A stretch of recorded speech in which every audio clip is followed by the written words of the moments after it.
Alright guys, welcome to part 3 of the series. Today we'll be beginning from where we left off in part 2, just after the bugs.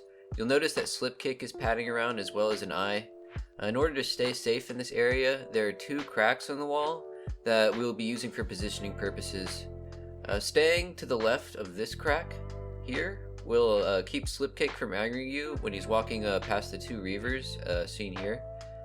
And staying near this crack will keep you safe when Slipkick completes his pad on the east side.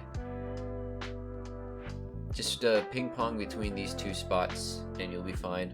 The 2 things that you want to do before you move on from this spot though is make sure that the eye is dead, and after that make sure that Slipkick is in one of 2 places before moving on. You want him to be either heading back around the stairs, walking back after ending his patrol to the southwest, or somewhere near where he ends his patrol to the east. Really, you just don't want him to be near the Reavers for this part, as you'll be getting past them and you don't want Slipkick's aggro. So when the eye is dead and you have him where you want him, throw on Aspect of the Monkey, then round the corner and concussive shot the far Reaver. Run toward the left side of the base of the stairs and scatter shot the closer Reaver while you do this. You should take a hit from him here, which is why we have Aspect of the Monkey up, but after you scattershot the Reaver, cast Aspect of the Cheetah as soon as possible, run next to the stairs, and feign death. From here, wait for the Reavers to get a healthy distance away from you, then break your feign death by using an Invis Pot. Do not break feign death any other way. Could cause complications. Just keep things simple and use your Invis Pot to break feign death. After using your pot, round the corner and go up the stairs to on the right side of the stairs. Then angle yourself toward the base of the railing of the next staircase and run directly toward it. Jump once you get to this crack. You'll land on the railing every time. Running up the railing from here will minimize your chances of aggroing the last pack of mobs once your Invis Pot fades. If you did aggro the last pack of mobs for any reason, run up to the corner to the left of the top of the stairs, and on your way, concussive shot and scatter shot the Doomguard and the Ogre to slow them down. Wait in the corner for your FD cooldown to expire, and use deterrents if you need to survive. You should survive this pretty easily, actually. Once you're out of combat, stand at the east railing of the square that connects the 2 staircases, and summon your pet against the railing. Make sure he has full health and is set to stay, then head up the stairs. Stop at this intersection of cracks and place a frost trap, then jump to the railing to the left, scooch over to this position, then send your pet in at the Reavers guarding the entrance to the hallway. While your pet is heading up, target the closest ogre in the group of mobs to your right. Once your pet gets to the top of the stairs, activate dive. Wait for your pet to gain the aggro of the Reavers, then send your pet in to gain the aggro of the other group of mobs. Once your pet has all the aggro, click passive on your pet's action bar so it runs back downstairs. If your pet got dazed during this or otherwise looks like it will die, stay where you are and use FD to reset the encounter. Otherwise, head toward the door. At the door, use a large Sephorium charge to open it. I'd recommend keybinding it as every second counts here. I use my H key. Anyway, once it's open, run to the elbow of the hallway, turn on Track Demons and use Feign Death. The reason we turn on Track Demons here is that the Doomguard chasing your pet can cause aggro onto you after you stand up if it interacts with your Frost Trap in an undesirable way while it's heading back upstairs. So simply wait for it to return to its original position, then stand up. If something goes wrong here and you maybe stood up too early, or your feign death got resisted, resummon your pet if it's alive to help fend off the mobs while you run to the corner of the left of where the hallway opens up.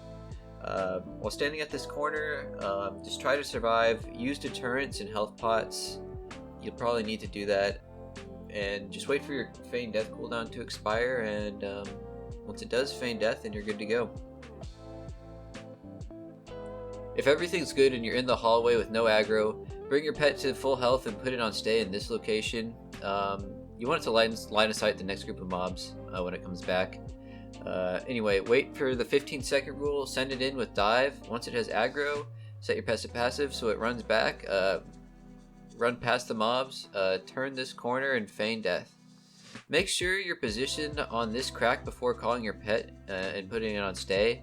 You want it against the wall to your left side while you're facing the wall and standing on this crack. Things get a little tricky here because there are dogs that pad around the next section, and depending on where they are, the next part can go a few different ways. Generally, you just want the dogs not to interfere with this next pull. However, gaining their aggro from a certain position in this pull can be considered ideal. Anyway, what you want to do next is target the far group of ogres, wait on the 15-second rule, then send your pet in. Wait for the captain to aggro to your pet before activating dive. Start running as soon as you activate dive, and when your pet aggros the far group of ogres, send it back.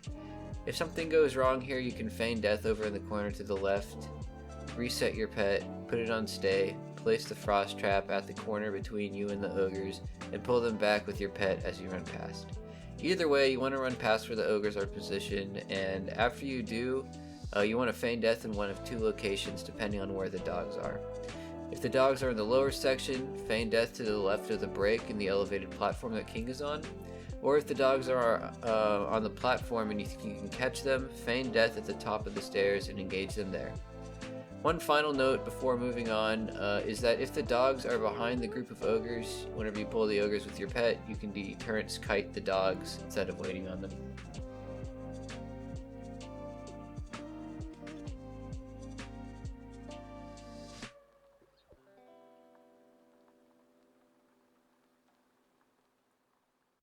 Alright, now to kill the dogs. Some speedrunners recommend not killing these, however I recommend killing them every time for the sake of consistency.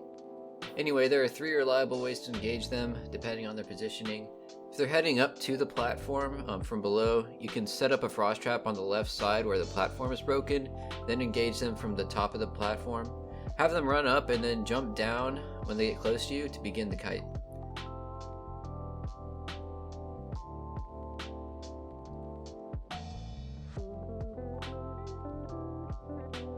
Second, if you catch them entering or leaving the platform, you can set a frost trap against the wall to the left of the broken section, then run up and pull them over to the edge, jump off when they get close, and start the same kite.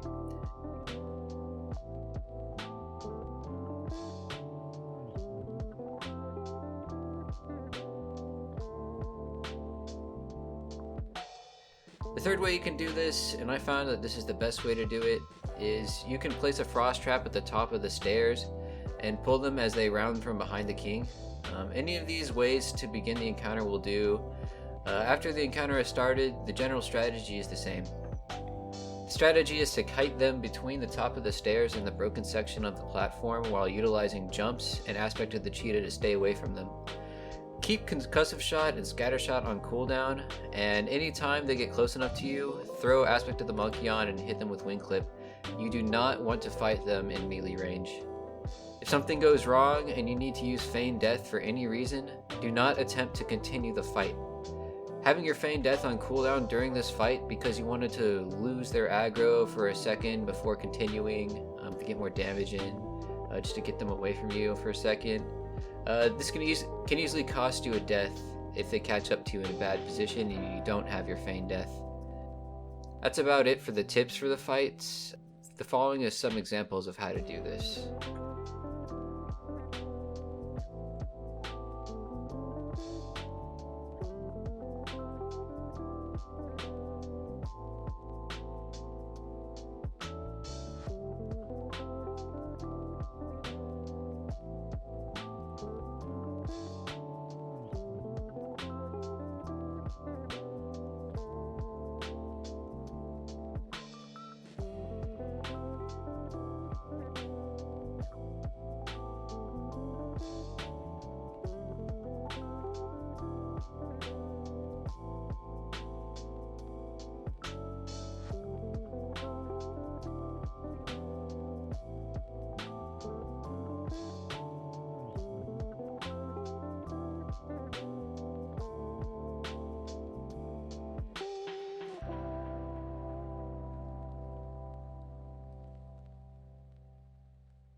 After you kill all the dogs, you're ready to fight King. That does it for part 3. Thanks for watching, and stay tuned for part 4 where we go into every detail of how to kill King.